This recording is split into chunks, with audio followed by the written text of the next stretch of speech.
Going to start with birth defect. सबसे पहले हमारे पास डेक्स्ट्रोकार्डिया। डेक्स्ट्रोकार्डिया ये है कि हमारे पास हार्ट ट्यूब जो है वो लेफ्ट साइड को बेंड करती है नॉर्मली। अगर ये राइट साइड को डिस्प्लेस हो जाएगी तो हमारे पास डेक्स्ट्रोकार्डिया हो जाएगा। डेक्स्ट्रोकार्डिया विद साइटस इनवर्टस क्या है कि हमारे पास बाकी सारे विस्तार भी अपनी पोजीशन ऑपोजिट साइड पे ले जाएंगे। लाइक लिवर अगर राइट साइड पे तो वो लेफ्ट साइड पे चला जाएगा, किडनी तो दोनों साइड में होगी, स्प्लीन अगर लेफ्ट साइड पे तो वो राइट साइड पे आ जाएगी। इसको हम कहते हैं डेक्स्ट्रोकार्डिया विद साइटस इनवर्टस। और इसके अंदर हमारे पास प्राइमरी सिलरी डिस्काइनेसिया होता है।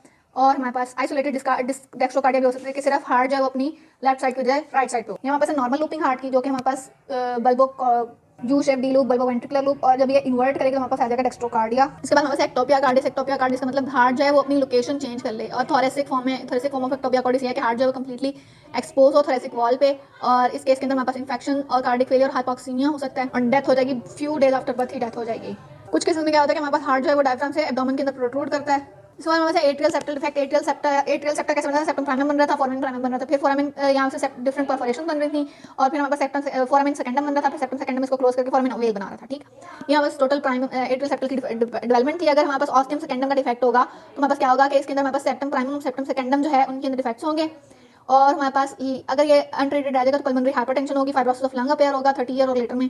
और अगर हमारे पास एट्रियल सेप्टल डिफेक्ट जो है क्लोज हो जाए, उसको हम क्लोज कर दें हार्ट सर्जरी से, ओपन हार्ट सर्जरी से, तो हमारे पास क्या होगा कि मोर्टेलिटी रेट यानी कि डेथ रेट जो है वो कम हो जाएगा, लेस देन 1% रह जाएगा। इसके अलावा patent foramen ovale. Patent foramen ovale के अंदर ये होता है कि हमारे पास फोरामेन ओवेल बर्थ के बाद वैसे तो क्लोज हो जाता है सेप्टम प्राइमम के फ्यूजन की वजह से, लेकिन अगर ये पेटेंट रह जाए तो हमारे पास क्या होगा कि ब्लड जो है वो ऑक्सीजनेटेड ब्लड राइट एट्रियम से लेफ्ट एट्रियम की तरफ मूव करेगा, और हमारे पास जो है फोरामेन ओवेल के ओपन होने से साइनोसिस प्रोड्यूस होगा, ब्लड शंट होगा थ्रू फोरामेन ओवेल और साइनोसिस प्रोड्यूस। साइनोसिस का मतलब ब्लूनेस ऑफ स्किन यानी कि डिक्रीज ऑक्सीजनेशन होगी ब्लड की। इसके बाद हमारे पास एंडोकार्डियल कुशन का डिफेक्ट जो है वो इसके साथ एसोसिएटेड होता है। उसमें हमारे पास ये है कि एंडोकार्डियल कुशन जो है उसके साथ जाके उसकी डेफिशिएंसी हो, और हमारे पास एवी सेप्टम जो है वो फॉर्म ना हो, और हमारे पास सेप्टम प्राइमम जो है वो फ्यूज ना करे एंडोकार्डियल कुशन के साथ। इसके अंदर हमारे पास patent foramen primum ostium primum defect होता है। एवी सेप्टम भी जो है वो इसके साथ फ्यूज ना करे, इससे हमारे पास क्या होगा बिल्कुल सेंटर में ना हार्ट के होल रह जाएगा। इसके अलावा हमारे पास साइनस विनोसिस एएसडी यानी कि एट्रियल सेप्टल डिफेक्ट, ये हमारे पास जो है साइनस विनोसिस ने अब्जॉर्ब होना था राइट एट्रियम में। अगर ये नहीं होगा तो हमारे पास साइनस विनोसिस वाला आ जाएगा। कॉमन एट्रियम डिफेक्ट है वो हमारे पास ये है कि इंटरएट्रियल सेप्टम ही एब्सेंट हो जाए।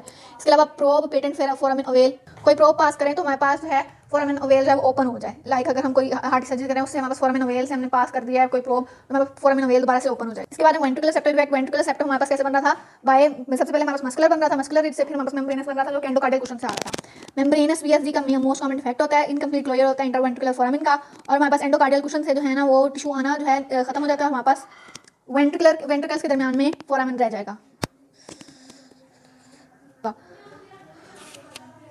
चिल्ड्रन की डेथ हो जाएगी। कंजेस्टेड ट्रंकस आर्टरियोसिस, प्रोसेसिंग ट्रंकस आर्टरियोसिस जो फेलियर है ट्रंकल रिजेस अगर हमारा फॉर्म नहीं होगी तो सिंगल एट्रियल ट्रंक होगा, पल्मोनरी ट्रंक और एओर्टा जो है आपस में सेपरेट नहीं होंगे। उसके बाद एओर्टिको पल्मोनरी सेप्टल डिफेक्ट, अगर ये हमारे पास नहीं बनेगा तो एओर्टिक विंडो जो है वो बिटवीन एओर्टा और पल्मोनरी ट्रंक ओपन रहेगी, और हमारे पास एओर्टिको पल्मोनरी सेगमेंट के सेप्टम के अंदर डिफेक्ट होगा, और ऑक्सीजनेटेड और डीऑक्सीजनेटेड ब्लड जो मिक्स होते रहेंगे।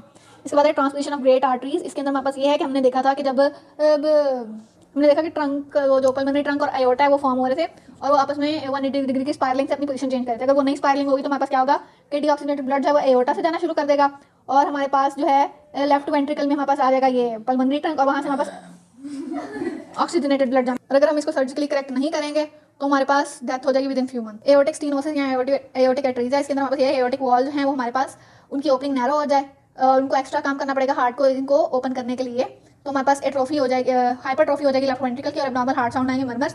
इसके अलावा स्टेनोसिस के केस में हमारे पास फाइब्रस बैंड जो है वो एओर्टिक वैल के दरमियान में बन जाएगा, जिसकी वजह से हमारे पास नैरोइंग हो जाएगी एओर्टा की, और एओर्टिक एट्रीजिया के अंदर हमारे पास कंप्लीट ऑब्स्ट्रक्शन हो जाएगी वैल। इसके बाद हमारे पास बहुत इंपॉर्टेंट है लेटरोलॉजी ऑफ फैलेट। इसके अंदर हमारे पास क्या होता है कि इसके अंदर 4 बेसिक कार्डिक डिफेक्ट आते हैं।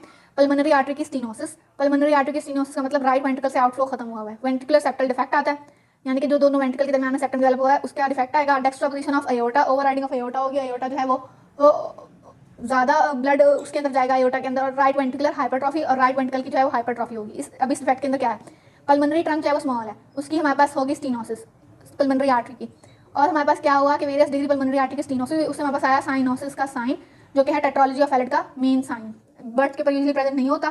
फिर हमारे पास क्या होगा कि ये जो इसकी एसिमेट्री है उससे हमारे पास डिलेड काफ़ी मंथ्स के बाद बर्थ के जो है वो पिंक टेट्स यानी कि जो बेबी होगा वो पिंक कलर का होगा। टेट्रोलॉजी ऑफ फैलेट से हमारे पास क्या होगा कि पल्मोनरी एट्रीजिया होगा, पल्मोनरी ट्रंक जो है स्टेनोटिक होगा, पल्मोनरी एट्रीजिया विद सारा ब्लड जो है वो वहाँ से हमारे पास वेंट्रिकल आउटपुट जो है वो एओर्टा से जाएगा, जिसकी वजह से ओवरराइडिंग ऑफ एओर्टा होगी, और हमारे पास कोलैटरल वेसल्स वहाँ पर डेवलप होंगे। इनिशियल ट्रीटमेंट सर्जिकल प्लेसमेंट है टेम्पररी शंट का, और सर्जिकल रिपेयर है हमारे पास अर्ली इन्फेंसी के अंदर, सर्जिकली हम इसको